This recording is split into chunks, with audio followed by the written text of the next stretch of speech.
madrasadda xifdiga quraanka kariimka ee Abubakar Sidiiq ee magaalada Dila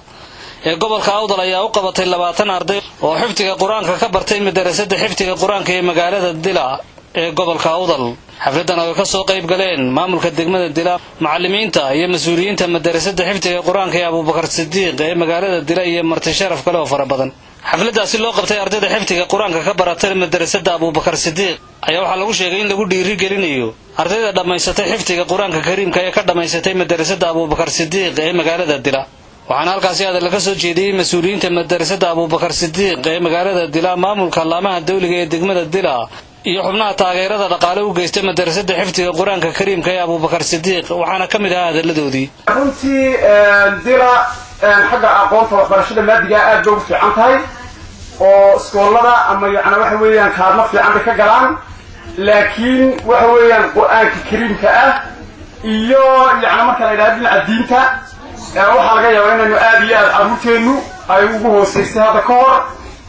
lana moodo hadda inaynu yacni waxa weeyaan aynu ka soo qayb galayno dadka oo aynu kaalinteennii aynu markaa qaadanayno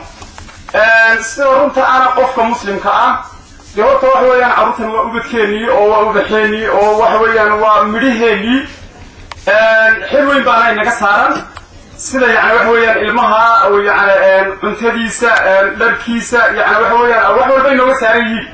ayaa waxbarashada yacni waxa weeyaan inooga saarantay inaan wax barnaana. waxbarashadana weliba tan maadigii dawada adduunye waxbarashada yacni rasmiga ahee ilaahay nagala xisaabtamaya yacni waa qur-aanka kariimka ah. yacni waxa weeyaan xataa waalidka waxyaalo fara badan buu ilmuhu ha u leeyahay yacni marka ilmaha korisida fiicnaysay wanaajisay tarbiyaysay qur-aanka u barto. waxa fiican inaynu tawxiidka ilaahay ku alla barino oo la soomo oo la tukado oo salaada mataqaanay dheeraada la yimaado alla bariya. waayahay intaa kolkaan ka soo gudbo waxa weeyaan waxaan ku hambaleynayaa macallinka Abubakar sida fiican uu ardaydaasi u soo tababaray. inta muddo kooban jirtay iyo miraheediyo dib maanta aynu goosanayna labadaan islahayn waxaasna fadliga ilaahay marka laga yimaado waa juhdiga macallinku bixiyay iyo la shaqaynta ay la shaqaysay magaaladu. haddii aan la shaqayn lahayn nafar kaliya foolma dhawdo waxaan leenahay ganacsatada iyo runtii dheergaradka odayaasha magaalada iyo culimada macallinka laga istaago oo runtii lala shaqeeyo iyo dhammaan waxa weeyaan waalidiinta iyo rag iyo dumarba dadka deegaanka magaalada jooga ha la shaqeeyaan iyo cidii kaleba anaguna insha Allah imigaraad waa kaamileygi durba muddo 9 bilood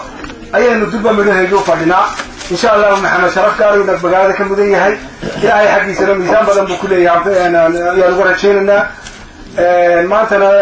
mar haddii ay 9 bilood oo kaliya halkaa marayso haddii laba sano inala joogana waxaan u malaynayaa inay magaalada geligeedu isbedel weyn oo aad iyo aad fara badan ka muuqan doono. insha Allah khayr badan waxaan ugu rajaynaynaa. waxaan ku ducaynaynaa ducaan kaliya laaba oo salaamana igu naga guddoon taas waa shahaado sharaf anagu inta yari maamulka hay'adda mahadiyada ka tiriyaan ku keenay intana waa mahadiyadkii dilaa qof oo haysanin haday hor qadbiga ugu soo dhacsay ardayga lacag baad ka bixisay macallinku waxa uu geeyaa intaadu ma wadee kab waa kabtaadiguna waana lagu kabaa.